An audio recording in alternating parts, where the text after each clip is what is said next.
The year was 2347, and humanity had spread across 17 star systems in the outer reaches of the galaxy.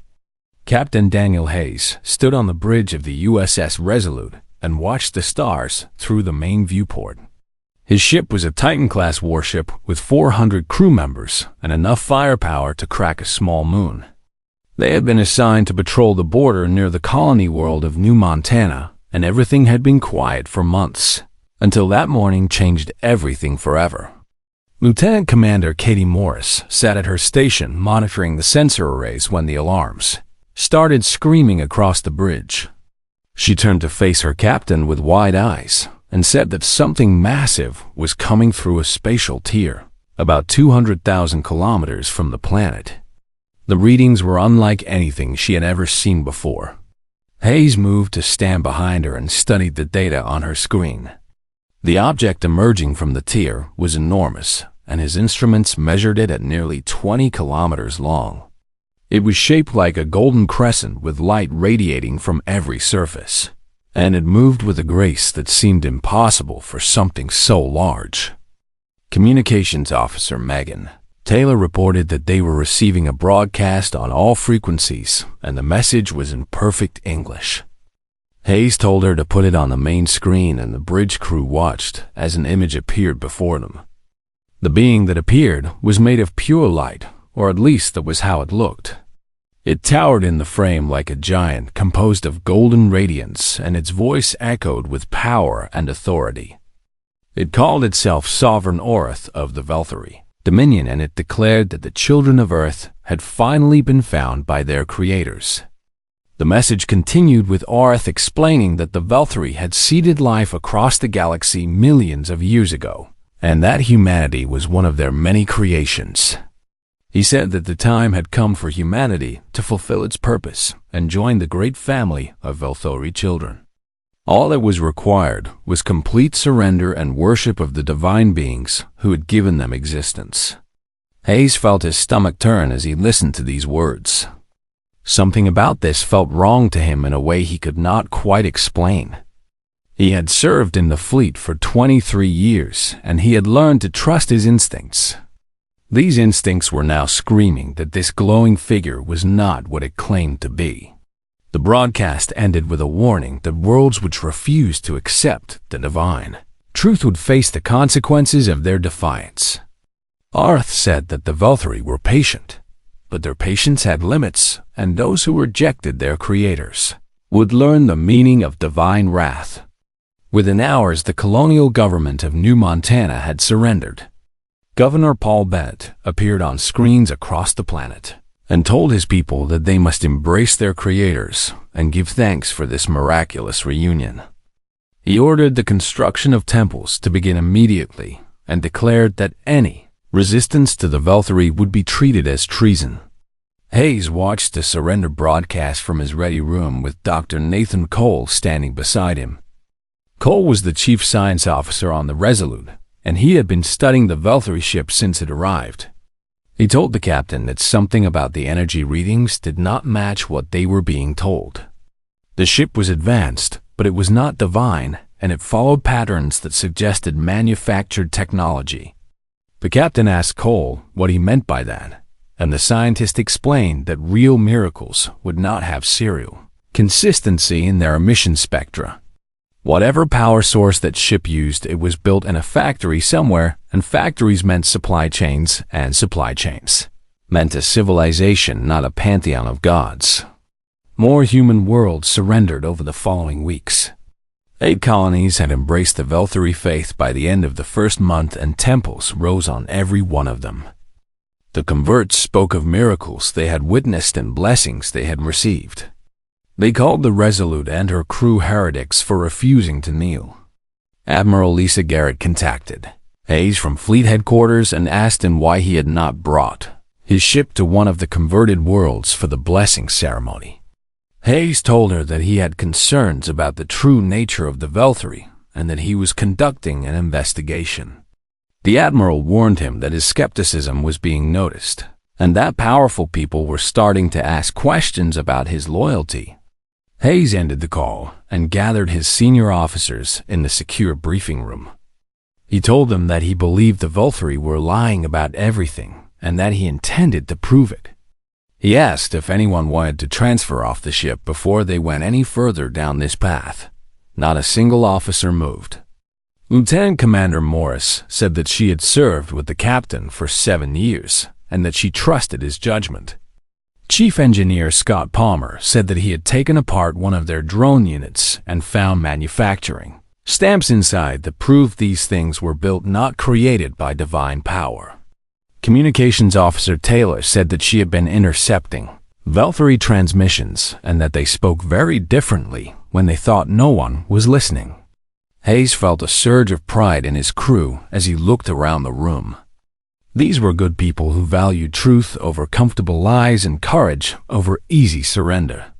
He told them that they would find the evidence they needed, and then they would share it with every human being in the galaxy. The investigation began in earnest that night. Cole worked around the clock, analyzing every scrap of data they could gather about the Vulturi. Palmer continued his examination of captured technology and found more proof of industrial origin. Taylor decoded transmission after transmission and built a picture of what the Vulturi really wanted from humanity. They were not gods at all. They were predators wearing masks of light. And Captain Daniel Hayes intended to rip those masks away for everyone to see. The USS Resolute continued her patrol at the edge of human space, while her crew worked in secret to uncover the greatest deception the galaxy had ever known. They did not know how long they had before the Vulturi grew tired of waiting for their submission. They did not know what weapons the false gods might bring against them. But they knew one thing with absolute certainty. Humanity would not kneel to liars no matter how brightly they glowed. 3 weeks had passed since the Vulturi first appeared, and the crew of the USS Resolute had gathered enough evidence to fill 100 data cores. Dr. Nathan Cole stood before the senior staff in the briefing room with holographic displays floating around him showing everything they had discovered. His face was grim as he began to explain what the Vulturi truly were. The beings that called themselves gods were biological creatures wrapped in sophisticated projection suits. Cole showed the bioscanner readings he had taken from long range and pointed to the cellular structures visible beneath the layers of artificial light. They had 2 arms and 2 legs and carbon-based biology just like humans. Their genetic markers suggested they had evolved naturally on some distant world and were probably no older than any other spacefaring species. Chief Engineer Scott Palmer took over the presentation and displayed images of the drone technology he had examined. Every component inside the Vulturi machines had manufacturing stamps and quality control numbers. There were assembly marks that showed how the pieces fit together and serial codes that tracked production batches. No divine being would need a factory to build their miracles, and no god would stamp serial numbers on sacred artifacts. Communications Officer Megan Taylor shared what she had found in the intercepted transmissions. The Vulturi spoke among themselves about quotas and schedules and something they called the Harvest Protocol. They discussed which human worlds had the best resources and which populations would be easiest to transport. They talked about humanity the way farmers talked about livestock. Captain Hayes listened to all of this with his hands folded on the table in front of him. He had suspected the truth from the beginning, but hearing it confirmed filled him with a cold anger that burned in his chest. These creatures had fooled billions of people into worshiping them and surrendering their freedom. They had turned human beings against each other by labeling skeptics as heretics. And they planned to harvest humanity like a crop once the conversion was complete. The captain asked what exactly the Harvest Protocol involved, and Taylor pulled up the relevant transmissions. The Vulturi had done this to over 200 civilizations across 6,000 years of operation. They arrived at young worlds and claimed to be the creators of all life. Those who believed were gathered up and transported to Vulturi space, where they served as slave. labor and mining operations, and agricultural colonies. Those who resisted were destroyed as examples to others. Lieutenant Commander Katie Morris asked why no one had ever exposed them before, and Cole had an answer for that as well. The Velthari were careful to target civilizations that had not yet developed faster than light communication. By the time any species realized the truth, they were already isolated and outnumbered. Humanity was different because they had spread across 17 star systems before first contact. The Velthari had miscalculated, and now they faced a species that could share information faster than the lie could spread. Hayes stood up and walked to the viewport to look out at the stars. He thought about all the people on the converted worlds who had genuinely believed they were meeting their creators. They were not stupid or weak for being fooled, because the Velthari had perfected this deception over thousands of years. But they deserved to know the truth, and they deserved the chance to make their own choice based on reality rather than lies. The captain turned back to his officers and told them that they were going to expose the Velthari to every human being in the galaxy. They would compile all the evidence into a single data package and broadcast it on every frequency they could reach. But first, he wanted to confront the false gods directly and give them a chance to explain themselves. Palmer asked if that was wise considering how powerful the Velthari ship appeared to be. Hayes admitted that it was a risk, but he said that he wanted to see how they reacted when their lies were challenged to their faces. A true god would have nothing to fear from questions, but a con artist would panic when their scheme started falling apart. The crew spent the next 2 days preparing for the confrontation. Taylor worked with the communications team to set up a broadcast system that could reach every human world simultaneously. Palmer made adjustments to the shield harmonics based on his analysis of Velthari weapon frequencies. Cole prepared a presentation that would show the evidence in a way that anyone could understand. On the morning of the third day, the USS Resolute approached the Golden Crescent ship orbiting New Montana. Hayes sent a request for a meeting with Sovereign Orth and explained that he wished to discuss the terms of his surrender. The response came within minutes, and Orth agreed to meet aboard the human vessel. The observation deck was cleared and prepared for the meeting. Security teams led by Sergeant Tyler Brooks took positions around the room with weapons hidden but ready.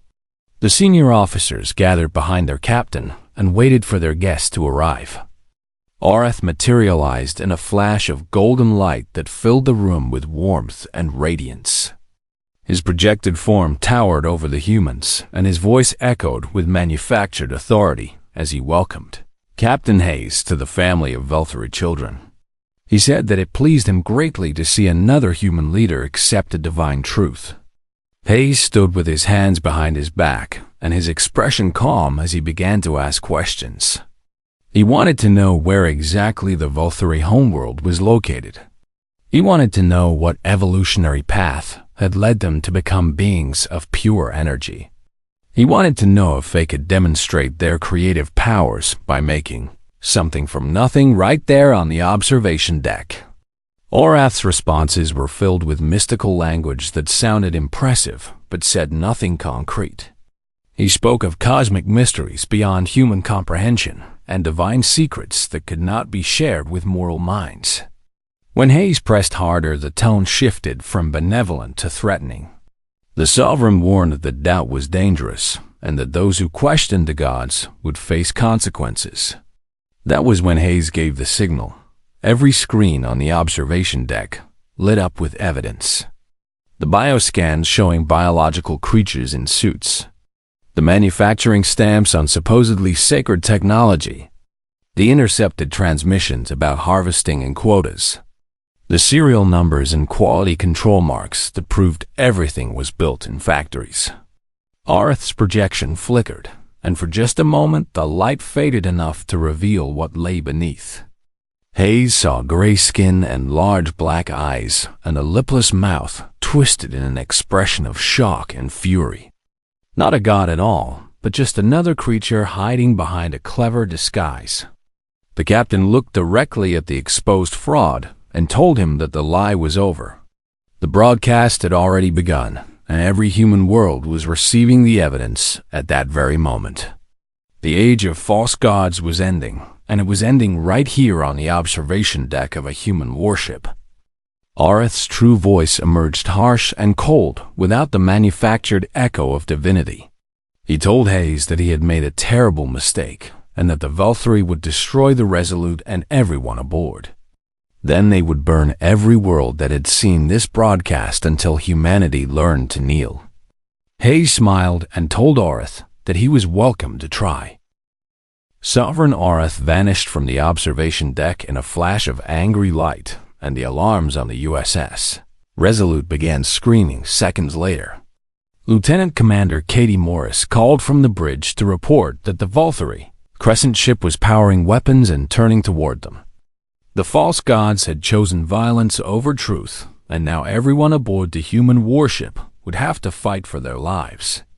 Captain Daniel Hayes ran to the bridge with his officers close behind him. He dropped into the command chair and ordered all hands to battle stations as the ship shuddered around him. The first Valkyrie energy beam struck their forward shields and scattered into a rainbow of harmless light. Chief Engineer Scott Palmer had done his job well, and the modified shield harmonics were holding against the alien weapons. The crescent ship was enormous compared to the Resolute, but size was not everything in a fight. Hayes had spent his entire career studying naval tactics, and he knew that maneuverability and firepower mattered more than mass. His ship was built for war, while the Valkyrie vessel was built for intimidation. Those golden curves and glowing surfaces were designed to awe primitive civilizations into submission, not to survive combat against a determined enemy. Hayes ordered the helm to bring them around for an attack run, and the Resolute surged forward with engines burning hot. The weapons officer reported that all railgun batteries were charged and ready. Missile bays 1 through 6 were loaded with anti-ship torpedoes carrying nuclear warheads. Point defense systems were online and tracking incoming fire. The captain gave the order to fire everything they had. Tungsten rounds accelerated to a fraction of light speed, slammed into the crescent ship, and tore through its golden hull like paper. Explosions bloomed across the alien vessel as missiles found their targets and detonated with the fury of small suns. The Valkyrie returned fire with energy beams and plasma bursts, but the modified shields held firm against every attack. Dion Nathan Cole monitored the battle from his science station and reported that the Valkyrie ship was not designed for this kind of engagement. Its hull was thin in places where a warship would have armor, and its weapon systems were scattered inefficiently across its length. The whole thing was built to look impressive rather than to actually fight. The false gods had never expected anyone to challenge them directly.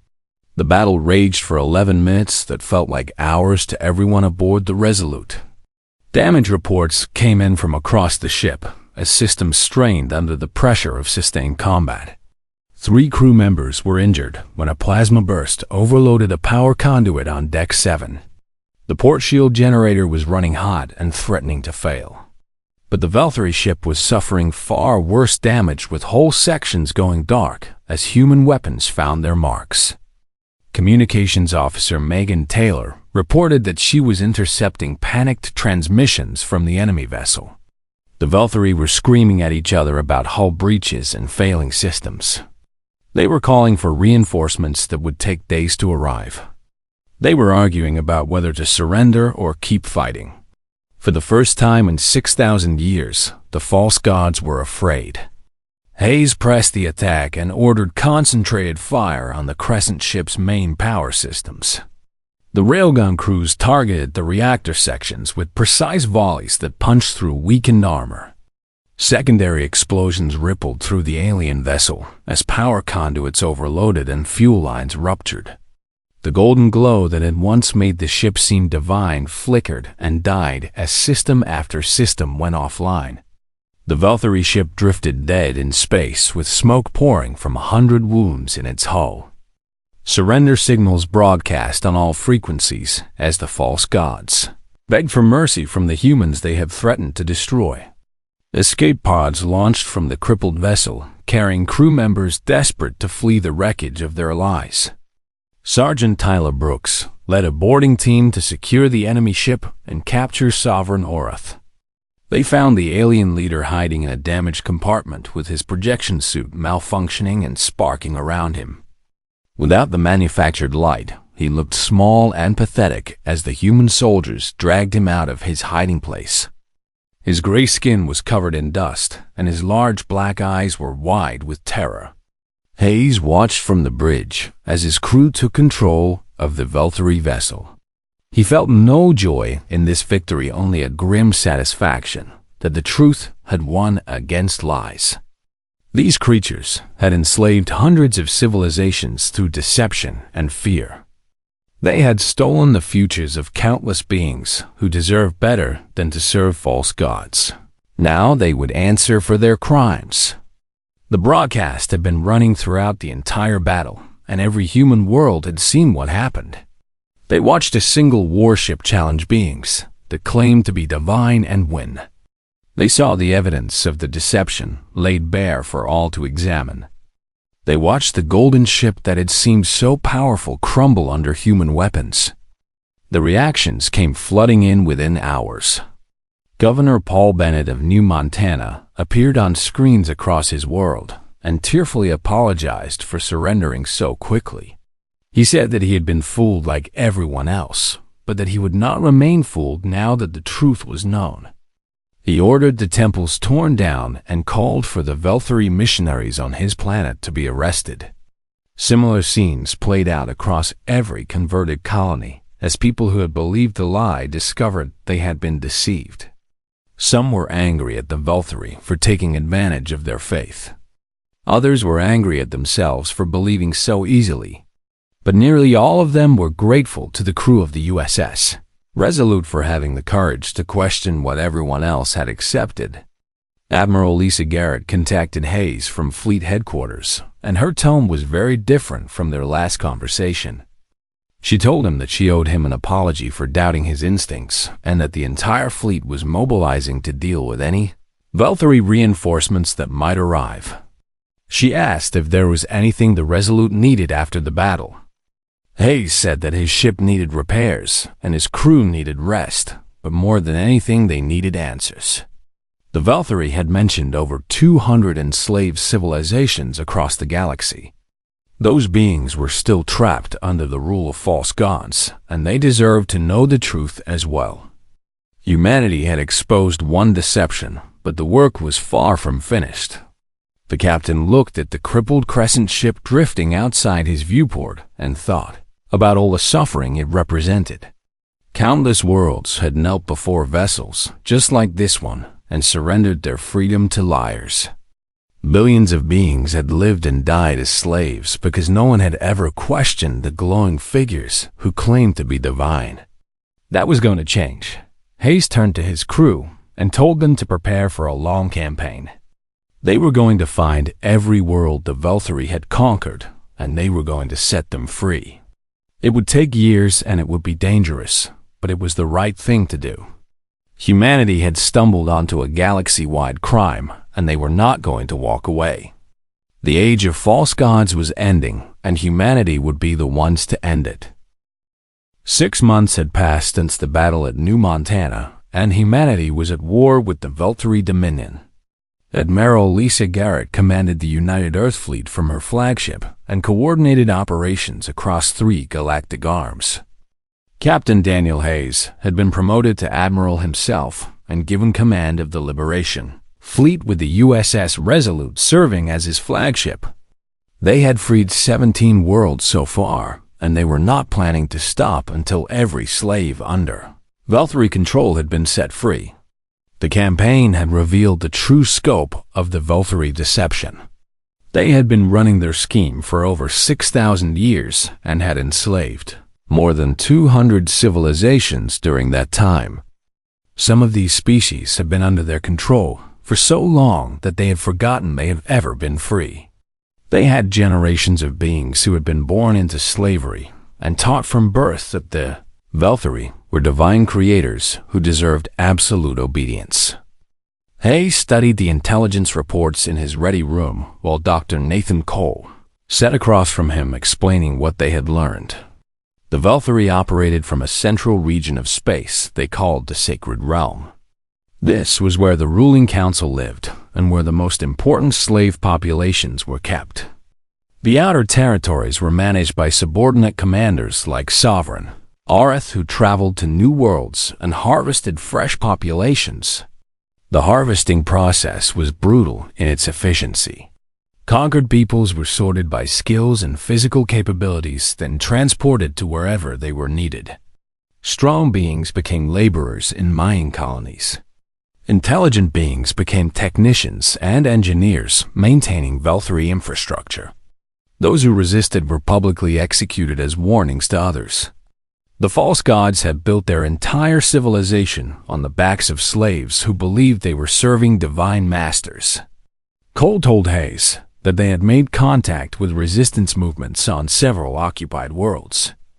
Not everyone had accepted the Velthari lie, and some species had been fighting back in secret for centuries.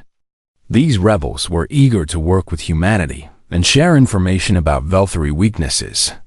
They had been waiting for someone to challenge the false gods openly, and now that someone had finally arrived, they were ready to rise up. The next target was a world called Sereth Prime, which served as a major mining hub for the Dominion. 3 Velthari command ships guarded the planet along with dozens of smaller escort vessels.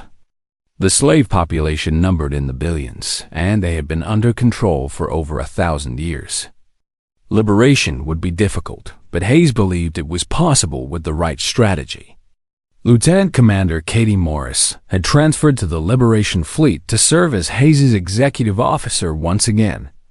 She presented the tactical plan to the senior staff and explained how they would approach the operation. A strike force would engage the Velthari ships in orbit while ground teams landed to secure key positions and broadcast the truth to the slave population. Timing would be critical because they needed to reach the people before the Velthari could destroy the evidence and tighten their control. Communications Officer Megan Taylor had prepared broadcast packages in the language of the Serati people. These packages contained all the evidence of Velthari deception translated and explained in terms that the locals would understand. She had worked with freed slaves from other worlds to make sure the message would resonate with beings who had been taught to worship their oppressors since birth. The fleet jumped into the Sarah system at dawn local time and immediately engaged the enemy vessels.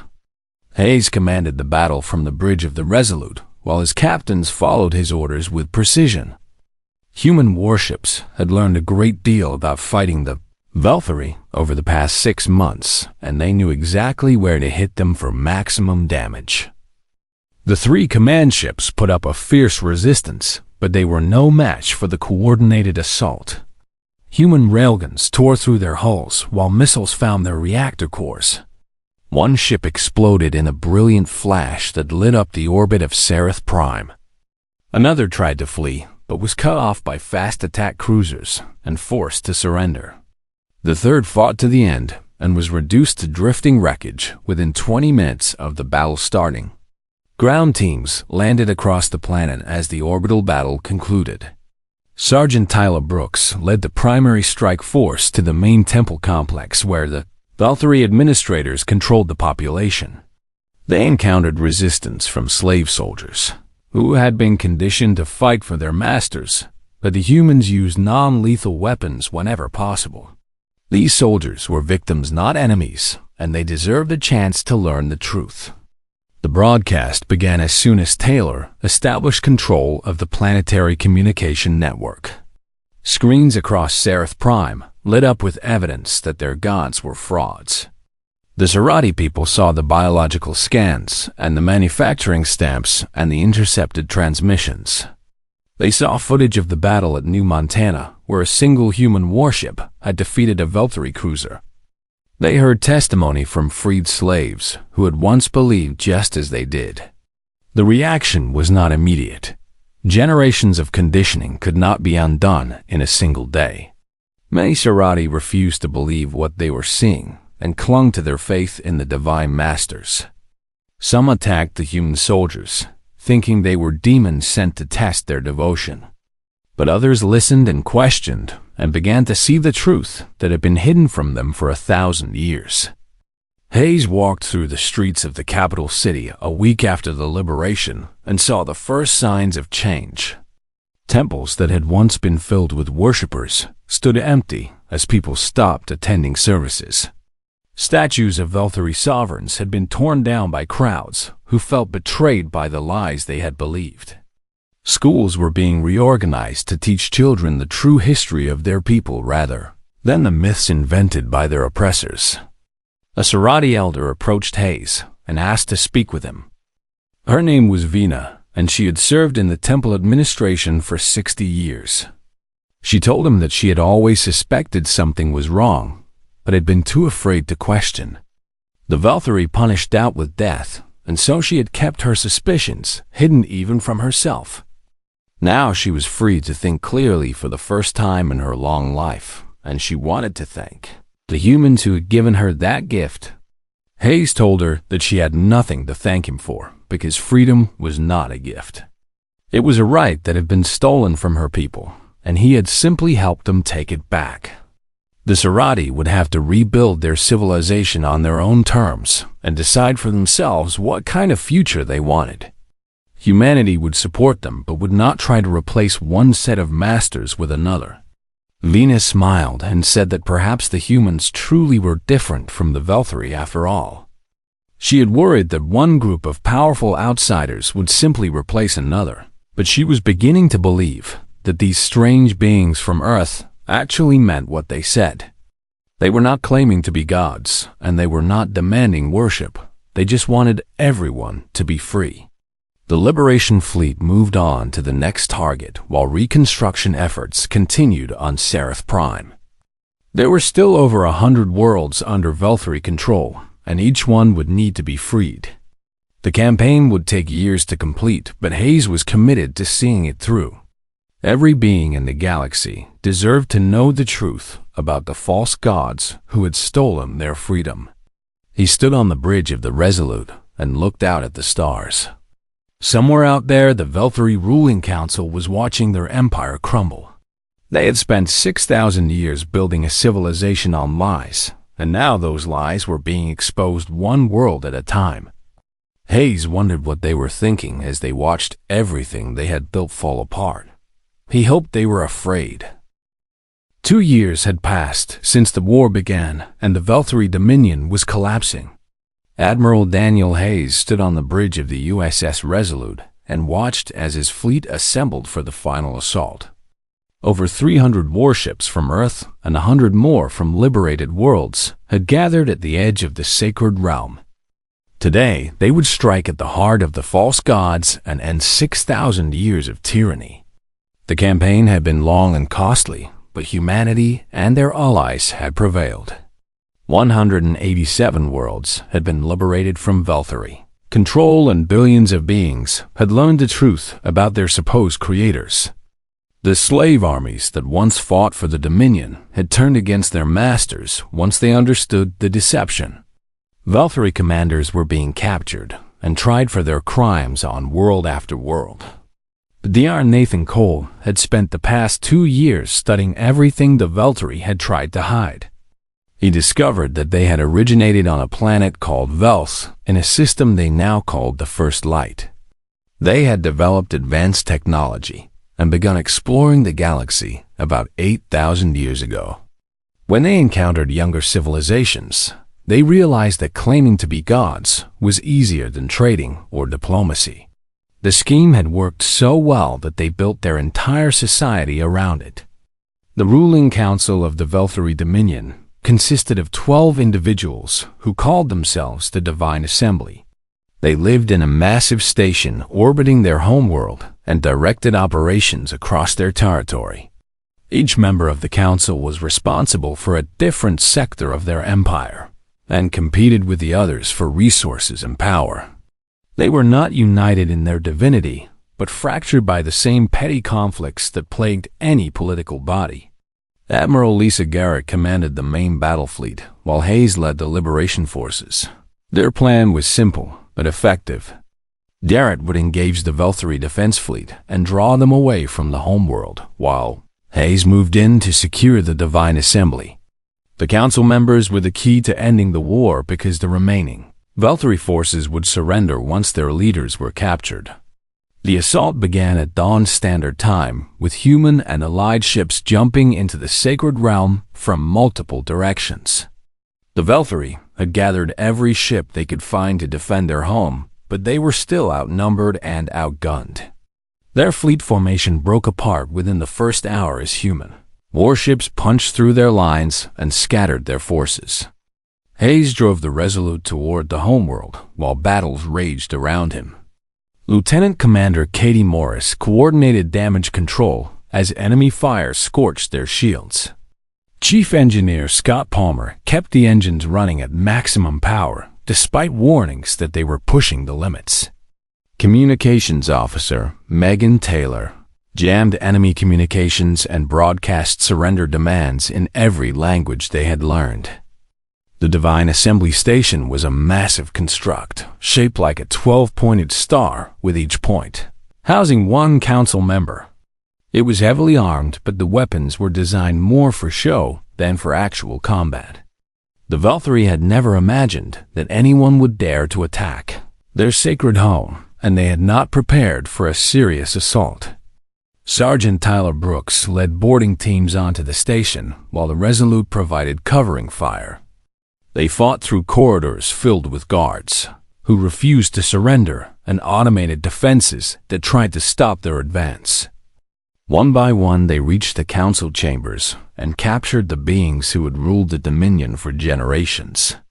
Hayes personally accepted the surrender of Supreme Sovereign Moleth, who was the leader of the Divine Assembly.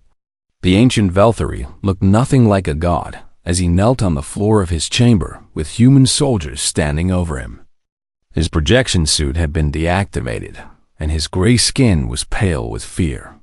He begged for mercy and offered to share everything he knew in exchange for his life.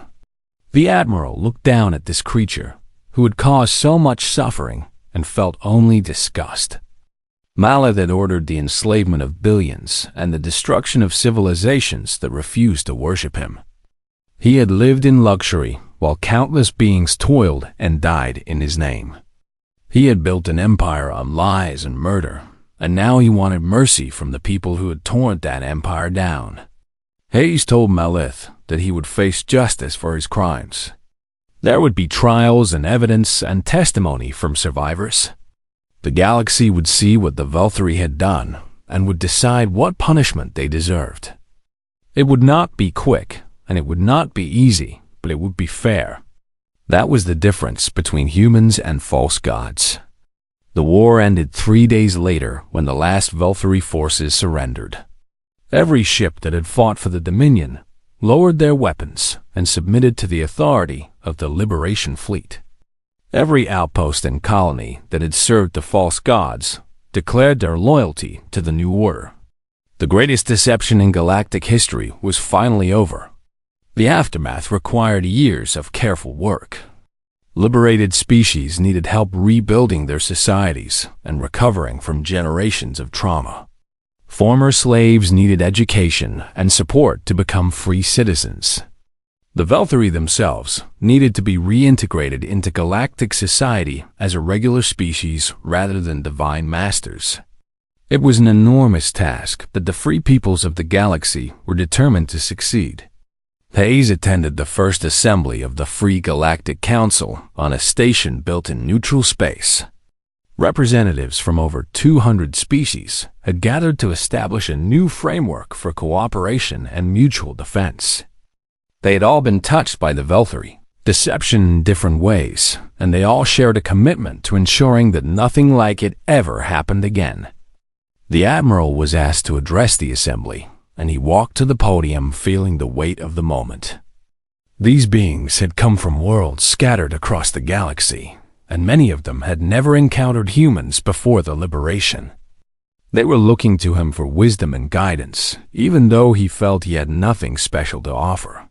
He was just a ship captain who had refused to kneel when everyone else was surrendering. Hayes spoke simply and directly, as he always did. He told the assembly that humans were not gods and had never claimed to be.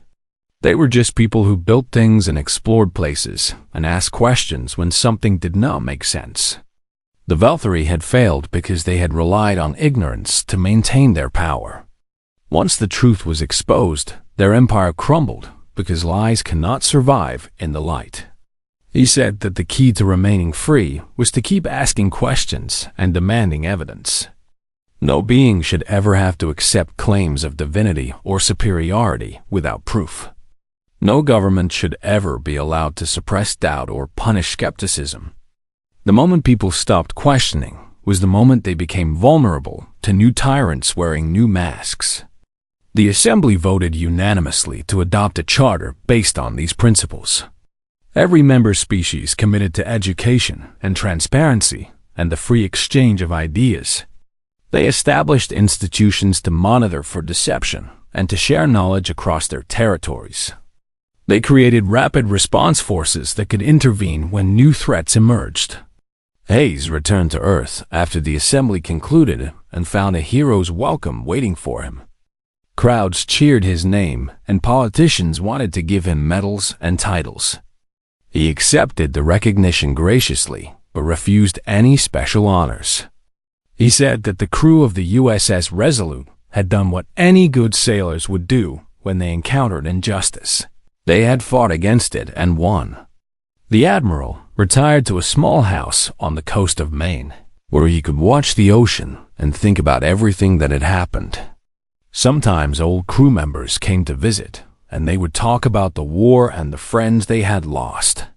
Sometimes representatives from liberated worlds came to thank him for what he had done. He welcomed them all and reminded them that freedom was not his gift to give. It was theirs to keep. The age of false gods had ended, and the age of free minds had begun. The galaxy would face new challenges and new dangers in the years to come, but the peoples who had broken the Valkyrie deception knew something important. They knew that courage and truth could defeat any tyrant no matter how powerful they seemed. They knew that asking questions was more valuable than accepting easy answers. They knew that no one had the right to demand worship, and they would never forget.